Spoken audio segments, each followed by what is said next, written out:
Welcome to the Land Your Bet Sports Betting Show. Nice winning day in the semifinals there. Made a little bit more than half a unit. We're going to be looking to keep that going here in the finals. I've got 5 plays from the gold medal game as well as from the bronze medal game between Serbia and Germany as they'll play for that third place finish.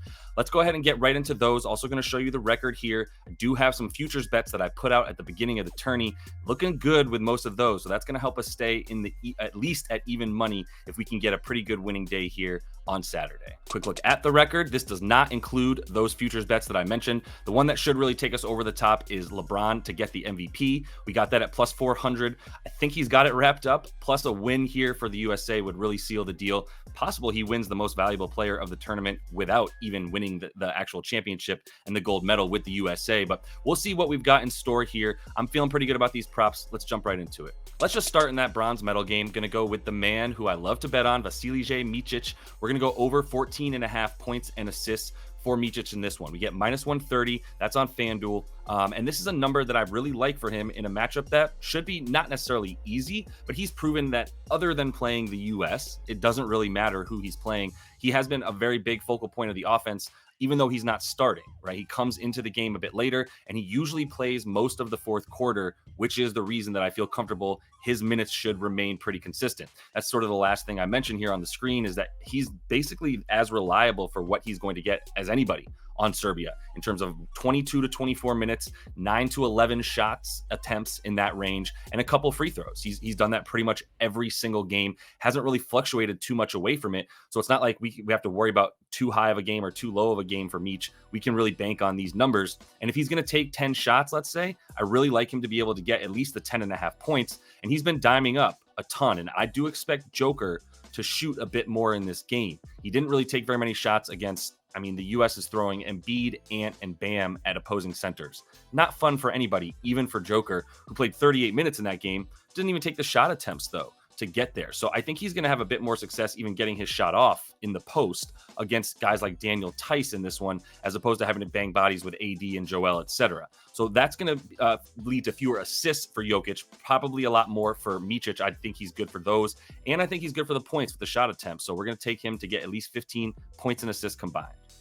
Quick reminder about the Discord, link in the description of the video. It's free right now. Going to keep it that way for everybody to at least come in and get bets from everybody. We got some really good WNBA action coming up next week. So definitely want to make sure you get in there. Link in the description of the video. Kicking off the gold medal game with Mathias Lessort. We're going under for the big man. 11.5 points and rebounds. Get that at about minus 122 on FanDuel. Should still be around that number on most books for Mathias. He bullied his way to some pretty good numbers versus Canada and Germany. Now he's going to be going up against the USA's bench, right? And this bench consists of Bam Adebayo and AD. We saw Steve Kerr play both those guys together for the most part at the same time after Embiid would come off the floor. And Embiid got the bulk of the minutes, as you saw. AD played like 10. Bam was right around the same number. And then we saw Joel play 26 minutes in that game. I don't think this is going to be as close, but either way, going up against Bam and AD for Mathias is not going to be easy. Plus, there's the possibility that he doesn't get as many minutes if Gobert comes in and plays more than the 5 minutes he's been playing. Now, I'm not guaranteeing that, but if the French coach, Colette, he did hint that Rudy was more of a sort of game by game scenario with his minutes. So he's probably going to be needed a lot more against this U.S. squad than he was in prior games. He might still only see 5 to 6, but it is an out that we have, that Lessort loses a few minutes to Rudy coming in for about 5 more in this game. Either way, the way he got his points in the prior games, these last 2 where he got a decent amount of minutes, was 14 free throw attempts against Canada and then shooting 4 for 5 from the field against the Germans in the last game. Don't expect him to get to the free throw line nearly as much. He also got 5 free throws against Germany in this last game. So he's been getting to the line a ton. And like I said, bullying dudes on Canada, and then really had his way with the Germany front line as well when he was in there for only about 16 minutes. I just don't think with 5 shot attempts and the fact that he's not a great rebounder, looking at about like 3 per game, this is just too high of a number for a guy that's not going to see more than the 16 to 18 minutes he's seen recently and could lose some of those to Gobert if he comes in. Taking Steph, but we're going under rebounds and assists combined for Curry in this one. And this was a line that wasn't available to us for a couple games here and there because he's been going under it so consistently. Now Steph comes off a game where not only did he score shoot the lights out of the ball, 9 for 14 from deep in that last game. We all know what he did. He also had 8 boards and 2 assists, giving him 10 rebounds and assists combined in that game.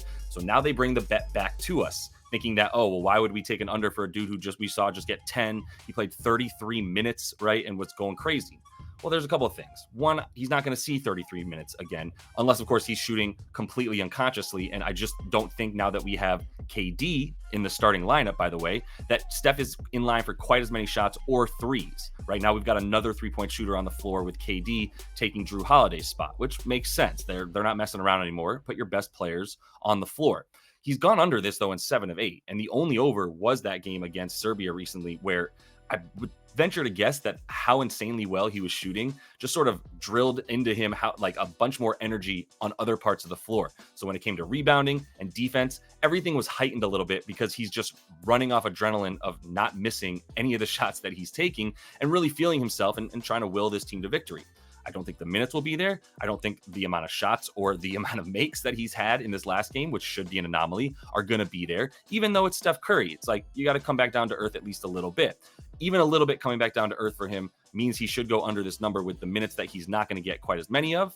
Plus, you've got another 7-footer on the floor in KD to help get those rebounds. So we're taking Steph under 6.5 rebounds and assists. Another under for Joel Embiid here. Not looking at his points. I do think the minutes probably get split up a bit more evenly from Joel to Bam to AD. Maybe not quite 26, maybe closer to 18 to 20 for Joel. That's in our favor to start. Then you've got the fact that he's not even really a good rebounder, man, at least in these games. And to be honest, if you look at the way the 76ers rebounded last season, bottom 5, even when he came back, they still weren't a very good rebounding team. It's just not quite as big of a focal point for him, especially when he's shooting a lot of threes, shooting from further away from the basket, which he's doing on Team USA because they need to leave the lane open. And it's not quite as much, let's go to Joel to post up and get his down low. It's a lot more of LeBron driving, space for Steph. There needs to be lanes for these guys on the US, and that's why Joel stays a little bit further from the basket. Then you've got the fact that he's going up against Wemby. Not that I do think Wemby is a better rebounder than him. I know he is.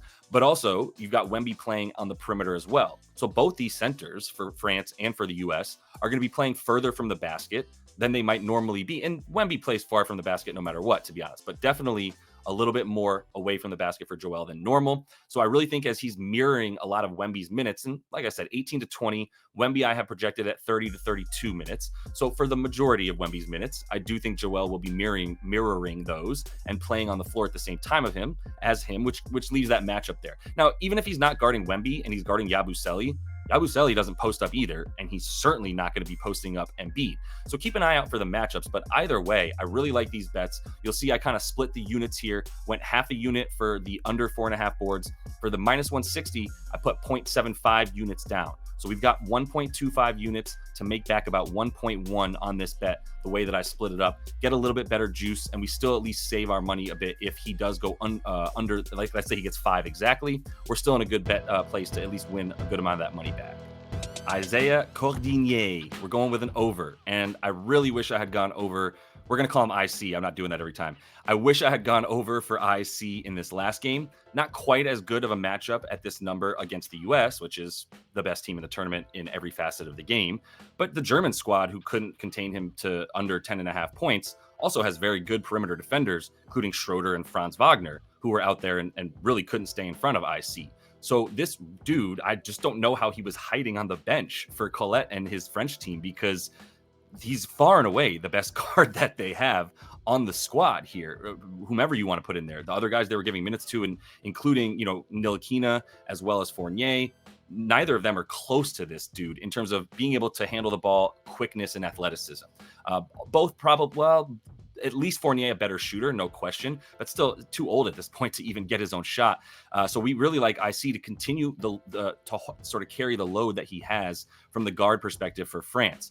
Once he got inserted into the starting lineup 2 games ago, he hasn't looked back, right? And I don't know that they planned to play him 24 minutes against Canada like they did, but you couldn't take him off the court because of how hot his shooting was that game. But he also gave them something on defense that they weren't getting from Fournier. So now he's dipped into Fournier's minutes and Ntilikina's minutes, and he should be seeing another 30 to 35 minutes like he just saw in this last game against Germany, where they played him for 33. You look at these numbers, everything has gone up for him. The field goal attempts, especially, the minutes, especially. So that's what we're chasing here. We're chasing volume. We know that we can trust he's now going to be on the floor. You can't put him on the bench anymore. You're not getting anything nearly identical from guys like Fournier, like I mentioned, as you are from him. And you'll probably see a lot of he and Fournier on the floor together, with Ntilikina being the odd man out. That has seemed to be the case, especially because Ntilikina is a very good defender, not nearly the offensive player that IC is, or even Fournier. So you've seen a lot more Fournier and IC together at this point, and I think that'll be what you continue to see. Purely shot attempts and minutes for this dude. There's no like matchup advantage that he has. He's not going to get a good matchup. He'll finally be a little bit more of the focal point, but his ability to get out into transition and be that athletic guard for this team, who can shoot, by the way, as well, we're going to take him to go over 10.5 points. And that is all the time that we have for the Olympics. Next time that we come back with some more sports betting videos, I will have another NFL futures video up for you, looking at the AFC South with my guy Modai. Also have another current one up with a few bets with Will Hill from the AFC East, as well as the NFC North. So we're getting into football. I'm going to be doing some fantasy football rankings as well to give you some sleepers and some guys to avoid in those drafts as we get much closer to football time. And of course, we're going to have the WNBA back in action as well, starting, I believe, the 15th or 16th. So I'll be coming to you guys with plenty of best bets for those. And until I see you next, happy betting.